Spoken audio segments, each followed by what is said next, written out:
Now, the girls in green made history qualifying for the World Cup, and Katie McCabe is gearing up to captain her country. And we've seen her in just top form so much recently. And luckily for us, we've managed to nab Katie for a quick catch-up at training in Irish Town. Katie, it's lovely to have you. Thank you so much. We're just going to get straight into it because, you know, the World Cup we're less than 2 months to go to it. Group B, how are you feeling about it? Yeah, look, I'm really excited.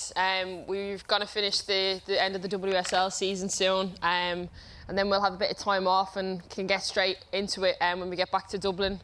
We've got 2 big games for our send-off against Zambia and France.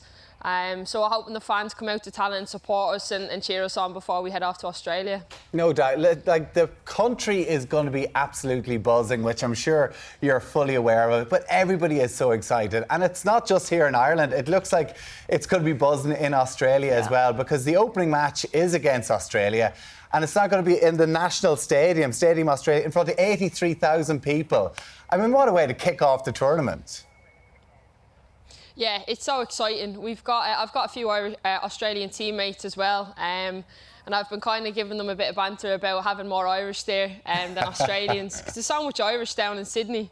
So yeah, it's going to be exciting. I'm happy the stadium got moved in the end, because originally it was in a 40,000 seater. Yeah. So to pack out an 80,000 seater is pretty cool. And Katie, I know an awful lot. Like, you're not finished the Women's Super League yet. Your final game is on Saturday against Villa. You've done so well with Arsenal, 3rd place in the league, and it's been amazing football. But also the numbers that have been coming out to watch it this year, selling out Emirates.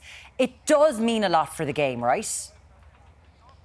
Yeah, it's incredible. I think Arsenal have always been a driving force for women's football in England for so long.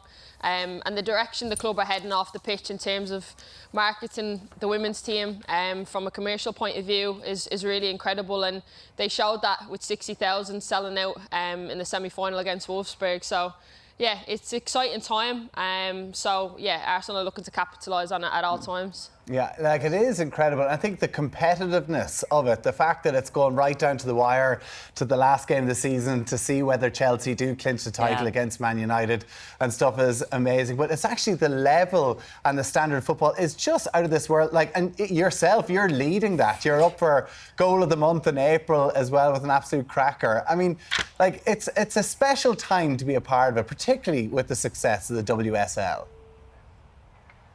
Yeah, it's exciting. It's really positive. Obviously, the success of the England team last year winning the Euros helps that sort of audience want to come in and watch us play in the big games as well. And the fact there's a title race going on, there's a relegation battle going on, and obviously we're looking to secure Champions League football on Saturday too. So yeah, it's tasty enough for the neutral, but yeah, it's exciting to be part of. Well, you don't have neutrals in the Kardashian clan because they're, you know, Kim Kardashian's son, North Saint, he wears a McCabe jersey.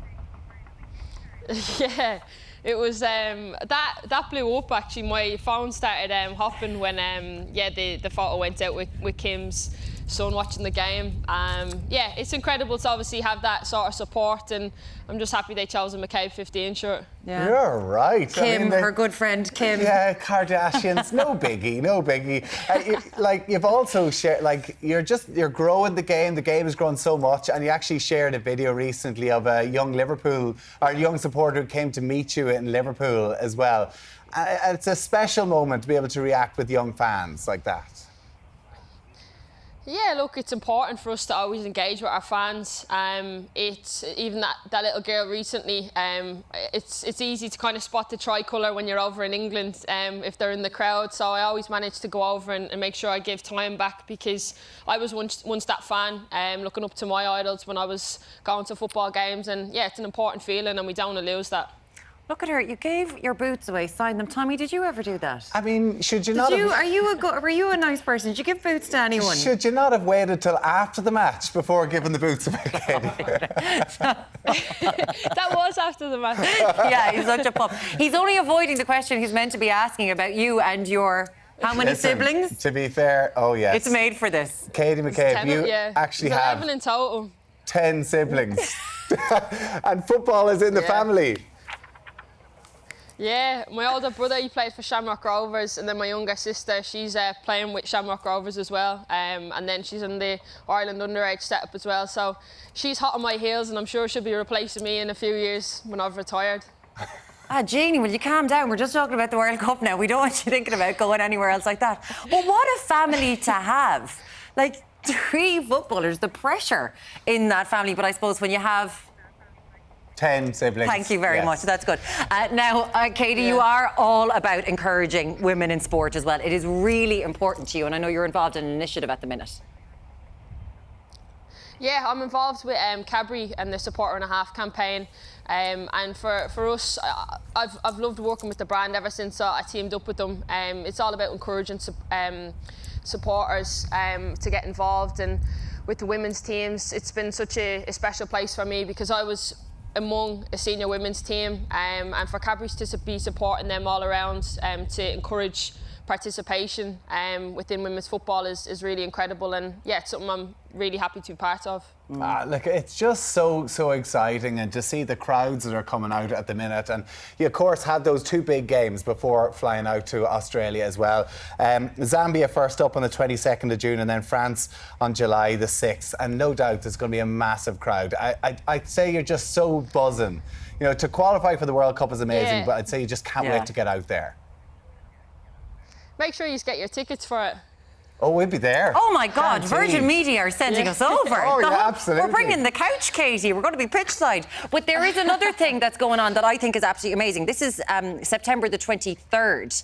In the Aviva, it's Ireland's women's team will play for the first time in the Aviva as well, isn't it? Against Northern Ireland. Yeah, that's part of the new Home Nations. It's a new structure within Europe, and the FAI have luckily put us into the Aviva for our first time ever, which is incredible. It's something that we've been working behind the scenes with the FAI just to find the right timing of when to do it. And I think off the back of a World Cup, to have our first homecoming at the Aviva National Stadium for the first time ever is really exciting, and it's one we're really looking forward to. Yeah, because you're selling out Tallaght Stadium all the time. Like, it's amazing that more people will be able to go and to get to see you as well. Yeah, listen, if you can see it, you can be it. I think, absolutely.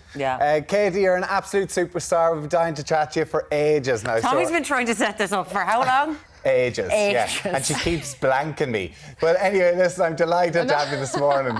And listen, if we don't chat to you before you head off to Australia, all the very, very best. Cheers, guys. Thank you.